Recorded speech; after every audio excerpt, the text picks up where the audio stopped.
Students, welcome back to the new video of the Guruji Mirzapur वाले। तो इससे पहले की सीरीज में जो कि हम टेंस की सीरीज चला रहे हैं, तो टेंस की सीरीज में हम प्रेजेंट इंडेफिनिट खत्म कर दिया। कई बच्चों का इशू है कि सर आवाज क्लियर नहीं हो पा रही। बेटा आप कुछ दिन मैनेज करो, कुछ दिन क्या 1 या 2 दिन माइक ऑर्डर कर दी है हमने, जैसे ही आएगी तो ये आवाज वाली जो समस्या है वो सॉल्व हो जाएगी। तो आज की जो वीडियो में हम लोग प्रेजेंट कंटिन्यूअस टेंस को कंटिन्यू करने वाले हैं, ठीक है। इससे पहले जो हम लोग प्रेजेंट इंडेफिनिट टेंस को देखा। प्रेजेंट इंडेफिनिट टेंस में हमने पहचान बताई थी कि वाक्य के क्रिया वाक्य के अंत में नहीं, वाक्य के वर्ग में यानी क्रिया के अंत में ता की ते लग जाता था। जैसे खेलना होता तो खेलता, हंसना होता तो हंसता। लेकिन अब यहाँ पर जो प्रेजेंट कंटिन्यूअस टेंस है इसकी पहचान दूसरी है।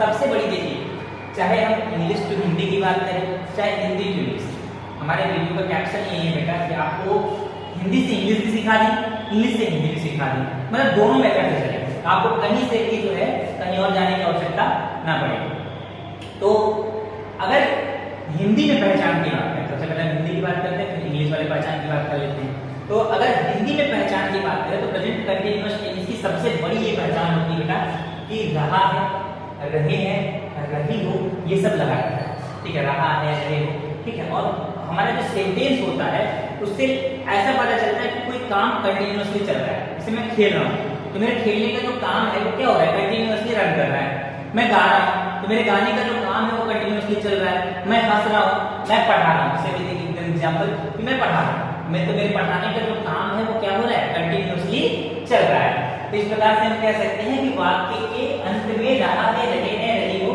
आदि लगा रहता है तथा वाक्य से किसी कार्य की यानी काम के जारी होने की सूचना मिलती है।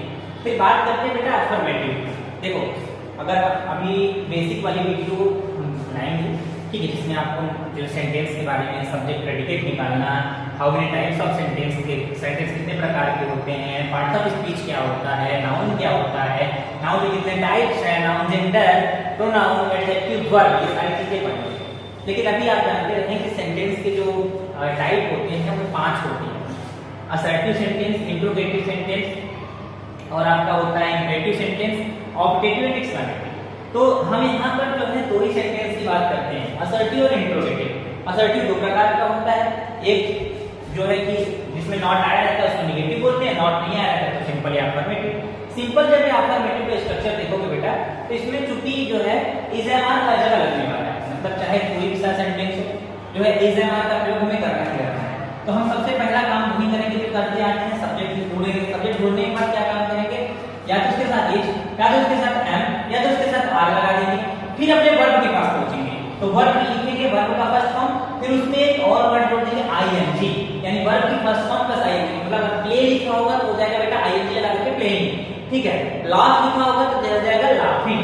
फिर उसके बाद ऑब्जेक्ट लिखेंगे, आया होगा तो, नहीं आया कोई बात नहीं, उसके बाद अदर वर्ड्स को लिखेंगे। और नेगेटिव सेंटेंस की अगर बात करें तो बस इज एम आर के ऊपर नॉट लग जाएगा। ये आपका इंग्लिश में, जैसे अगर आप इंग्लिश के स्ट्रक्चर की बात कर रहे थे, हिंदी में पहचान होता है रहा है, रही हो, और इंग्लिश में जो इसकी पहचान होती है कि सब्जेक्ट के साथ बेटा इज एम आर लगाने का, नॉट होगा, नहीं भी हो सकता नेगेटिव और नॉट होगा, वर्ब की फर्स्ट फॉर्म में आईएनजी, यानी इज एम आर वर्ब की फर्स्ट फॉर्म प्लस आईएनजी, ठीक है। ये लगा रहेगा तो हम समझ जाते हैं कि ये जो टेंस है हमारा प्रेजेंट कंटिन्यूअस, ये इसका था इंग्लिश वाला स्ट्रक्चर। अब हम ये ध्यान देते हैं बेटा कि कहां पर इज लगाएं, कहां पर आर लगाएं और कहां पर एम लगाएं। देखो सिंपल सी बात है, ही, सी, इट और सिंगुलर, ठीक है। या किसी का नाम भी हम यहीं पे जोड़ देते हैं। नाम हमेशा सिंगुलर होता है, चाहे मेरा नाम हो चाहे आपका नाम हो, ठीक है। चाहे मेरा नाम, ठीक है, मेरा नाम एमके सर यानी विजय सर, ये सिंगुलर है। आपका नाम राहुल, नेहा, सोनी, ठीक है, आस्था, ये सारे क्या नाम है, ये सब क्या है, ये सब सिंगुलर, ठीक है। सारे नाम जितने नाम होते हैं सबके सब क्या होते हैं, सिंगुलर होते हैं। और प्लूरल वी, यू, दे और प्लूरल। प्लूरल मतलब जैसे लड़का, अगर मैं कहूं लड़का यानी बॉय तो मैं एक की बात कर रहा हूं तो इज लगा दूंगी। लेकिन मैं कहूं बॉयज यानी कि लड़के, यानी कि मैं क्या कह रहा हूं कि एक से ज्यादा लड़कों की बात कर रहा हूं तो आर लगा देंगे। ये सिंगुलर प्लूरल की कहानी है। सिंगुलर का मतलब एक, प्लूरल का मतलब जो है एक से ज्यादा, जो कि नाउन नंबर में आप लोग पढ़े कि नाउन एक भी हो सकता है, एक से ज्यादा भी हो सकता है, यानी कि सिंगुलर के साथ इज लगा देंगे। और बेटा एम, एम का अगर मैं बात करूं तो एम की शादी हो चुकी है आई के साथ, ठीक है। आई के साथ जो है एम का गठबंधन हो चुका है, यानी जो है ये आई और एम को कोई जुदा नहीं कर सकता। इस बात को ध्यान रखिएगा कि आई के साथ एम को कोई जुदा नहीं कर सकता और एम और किसी के साथ नहीं जाएगा। भाई शादी है, आई के साथ होगा तो किसी और के साथ थोड़ी जाएगा, ठीक है। तो एम जो है केवल आई के साथ जाएगा और आई केवल एम के साथ आएगा, और एम का यूज कहीं नहीं आएगा। आप जो है ईच जो है सिंगुलर के साथ और आर जो है प्लूरल के साथ लगा सकते हैं। ये याद रखिएगा बी यू दे, आई को हमने अलग कर दिया, ठीक है। तो अगर आप एग्जांपल की मैं बात करूं, ठीक है, आप सब सोच रहे होंगे कि आप सर एक एग्जांपल दे दीजिए, तो मैं एग्जांपल दे रहा हूं। जैसे मैं गाना गा रहा हूं, मैंने एग्जांपल दिया, ठीक है। तो सबसे पहला काम ये है कि आप सब इसमें से जो है सब्जेक्ट निकालें। सब्जेक्ट निकालने के लिए मैंने बताया था, याद होगा, भूल गए हो, ठीक है, भूल गए हो फिर बता देता हूँ। अगर आपको सब्जेक्ट नहीं पता है तो आप जाइए जैसे कि वर्ब के पास, क्या है गाना, वर्ब क्या है गाना। अब उससे पूछिए कौन गा रहा है, सब्जेक्ट मिल गया आई। अभी मैंने आई को बताया कि आई को मैंने गठबंधन कराया किसके साथ, एम के साथ। फिर तुरंत सब्जेक्ट लिख दिया, इसमें तीनों में से कोई एक ही आएगा, एम लिख दिया। फिर वर्ब का फर्स्ट फॉर्म क्या है, सी। फिर उसमें क्या लगाएंगे, आई एम सिंगिंग, ठीक है। अब गाना क्या होता है, अ सॉन्ग। देखिए गाना अलग बात है और वो गाना अलग बात है, एक नाउन है एक वर्ब है। गाना, ठीक है, गाना मतलब होता है सिंगिंग, यानी सिंग मतलब गाना, और गाना जो होता है इसका नाम आप लोग जानते हैं सॉन्ग मतलब भी गाना होता है। ये जो सॉन्ग है ये एक नाउन है और ये क्या है, ये एक वर्ब है, ठीक है, दोनों अलग अलग चीजें हैं, ठीक। तो एक नेगेटिव वाला एग्जांपल, जैसे आप प्लूरल वाला एग्जांपल, जैसे ठीक है कि वह लड़का मैदान में नहीं खेल रहा है। मैंने ये एग्जांपल ले लिया कि वह लड़का मैदान में नहीं खेल रहा है। तो सबसे पहले लड़का खेल रहा है, कौन खेल रहा है कौन नहीं खेल रहा है, लड़का नहीं, वह लड़का, ठीक है। अभी बच्चे क्या करते हैं, और यहाँ पर बच्चे कंफ्यूज होते हैं कि सर ये जो वह है इसका बना देते हैं ही, लड़का का बना देते हैं वह, गलत हो जाएगा। ये भी सब्जेक्टिव केस, ये भी सब्जेक्टिव केस, ऐसे पॉसिबल थोड़ी है। ये देखिए ये जो वह है ये डेमोन्स्ट्रेटिव प्रोनाउन है। प्रोनाउन हम लोग पढ़ते हैं, प्रोनाउन देखिए एक होता है डेमोन्स्ट्रेटिव प्रोनाउन। डेमोन्स्ट्रेटिव प्रोनाउन में ऐसे प्रोनाउन जो किसी की तरफ इशारा करने का काम करते हैं उसे डेमोन्स्ट्रेटिव प्रोनाउन करते हैं। इसमें आता है दिस दैट दिस दोस, तो ये लड़के की तरफ वह वर्ड से इशारा किया जा रहा है, तो यहाँ पर आ जाएगा दैट बॉय। क्या हो जाएगा, दैट बॉय। अब इसके साथ बताइए इज लगाए कि आर की एम, एम तो कहोगे सर आपका शादी हो चुका है के साथ, आई एम तो लगा नहीं सकते, फिर आर लगाएंगे, नहीं सर सिंगुलर है, एक लड़का की बात हो रही है। मैंने कहा हाँ ठीक है, तो इज लगा देते हैं। क्या लगा देते हैं, इज, दैट बॉय इज। अब वर्ब लेके आएंगे खेलना, ठीक है, दैट बॉय इज प्लेइंग। बचा क्या, मैदान, यही ना बच रहा है, sorry that boy is not, ठीक है, क्योंकि यहाँ पर नहीं भी वर्ड था ना, तो इज या एम आर या आर के बाद नॉट लगा देते हैं, दैट बॉय इज नॉट। अब उसके बाद अपना वर्ब लेके आते हैं प्लेइंग, फिर उसमें आईएनजी भी लगा देते हैं, फिर सारा चीज हो गया। बचा क्या, मैदान में, तो क्या हो जाएगा, इन द फील्ड। क्या हो जाएगा, इन द फील्ड, ठीक है। तो ये रहा स्ट्रक्चर। अगर इसी में देखिए ये इसका हो गया। अगर आर की मैं बात करूं, जैसे कि वे, ठीक है, वे हंस रहे हैं, सिंपल मैं लिखा कि वह वे हंस रहे हैं। तो यहाँ पर देखिए हंसना क्या है, एक वर्ड है, और यहाँ पर आते हैं दे, ठीक है, दे के साथ क्या लगाएंगे, आर, फिर जो है हंसने की मीनिंग लगाएंगे आपका क्या, लाफ, फिर आईएनजी, और कुछ तो है नहीं, दे लगा, फिर ठीक है, मैं पढ़ रहा हूँ, आई एम रीडिंग, तुम खेल रहे हो, यू आर प्लेइंग, ठीक है। तो बहुत सारी चीजें जो आपको प्रेजेंट कंटिन्यूअस में मिलती है। तो ये रहा आपका जो है कि अफर्मेटिव और नेगेटिव का जो है स्ट्रक्चर, और आप लोग जो है नोट्स बनाते रहिएगा, ठीक है। जैसे टेंस का प्रेजेंट इंडेफिनिट पढ़ा आप लोगों ने, तो उसके बाद उसको पूरा एकदम बेहतरीन नोट्स तैयार करिए। अब इसके बाद जो है हम लोग पढ़ने वाले हैं, अब देखिए अब इसमें नेवर का केस आ नहीं सकता, स्पेशल केस था आपका प्रेजेंट टेंस में, जैसे हम लोगों ने नेवर का केस पढ़ा था। अब इसके बाद हम लोग पढ़ेंगे इंट्रोगेटिव, सेट और नेगेटिव देख लिया कि नेगेटिव में क्या होता है, अफर्मेटिव में था subject plus is and are plus जो है वर्ब की first form ING, object and verb. Negative आ रहा है तो उसी में नॉट बीच में लग जाता है। तो इंट्रोगेटिव, बहुत बच्चे इंट्रोगेटिव नाम से डर जाते हैं, तो इंट्रोगेटिव में डरने की कोई बिल्कुल आवश्यकता नहीं है, कुछ नहीं होता इंट्रोगेटिव, केवल जो आपका हेल्पिंग वर्ब, इसमें इज एंड आर है और आपका सब्जेक्ट, दोनों के बीच में आपसी समझौता है बस, कि सब्जेक्ट कहता है कि इज एम आर तुम मेरे प्लेस पर आ जाओ और मैं तुम्हारे प्लेस पर चला जाता हूं। अगर आप पढ़े थे यही लिखते थे ना, subject plus is am are, फिर उसके बाद नॉट नेगेटिव सेंटेंस कर दो। बताइए नॉट तो अपने तीसरे वाले प्लेस पर ही है, बदल क्या था? बदल तो बस सब्जेक्ट और इज एम आर। मतलब अगर आपको इंट्रोगेटिव सेंटेंस बनाना है तो इज एम आर को पहले लेके चले आइए, फिर सब्जेक्ट, और उसकी जो हिंदी मीनिंग बनेगी वो होगी क्या से शुरू होगी। जैसे एम आई प्लेइंग, क्या मैं खेल रहा हूँ? एम आई टीचिंग, क्या मैं पढ़ा रहा हूँ? Am I singing a song, क्या मैं एक गाना गा रहा हूँ? तो क्या से ही बनाओगे, इतना ध्यान रख लेना कि अगर आपको हिंदी बनानी है और कोई आपका सेंटेंस हेल्पिंग वर्ब से शुरू हो रहा है तो आप ध्यान रखेंगे कि उसकी हिंदी हमेशा क्या से शुरू करेंगे, किससे शुरू करेंगे, क्या है। और ये भी ध्यान रखिएगा कि जब भी कोई सेंटेंस क्या से शुरू होगा और उसका आप जो है कि इंट्रोगेटिव सेंटेंस यानी उसका ट्रांसलेशन करना चाहते हैं तो सबसे पहले सब्जेक्ट देखिए। देखिए सब्जेक्ट हर केस में देखना पड़ेगा आपको। सब्जेक्ट निकाल लिए, उसके बाद देखिए कि उसके साथ इज लगेगा कि एम लगेगा, क्या लगेगा।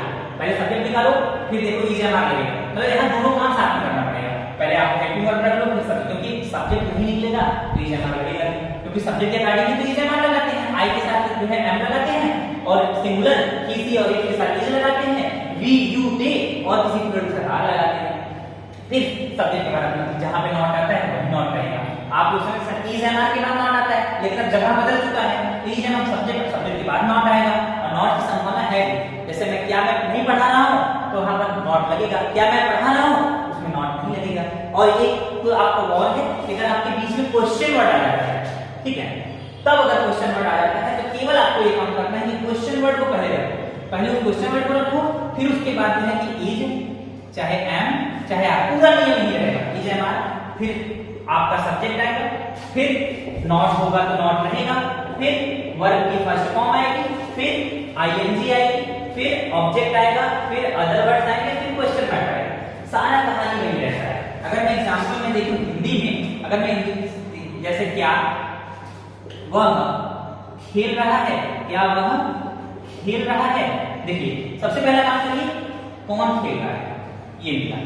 अब वह मिल गया तो इसके बाद देखिए कि इज लगेगा कि एम किया, तो आप जान रहे हैं कि ही के साथ इज लगता है, इज और ही साथ में लेके इज ही, फिर वर्ब लेके प्ले, आईएनजी लगा देंगे, क्या हो जाएगा, इज ही प्लेइंग, क्या हो जाएगा, इज ही प्लेइंग। अगर वही चीज अगर क्वेश्चन मार्क वाला होता है, जैसे तुम क्यों हंस रहे हो, तुम क्यों हंस रहे हो,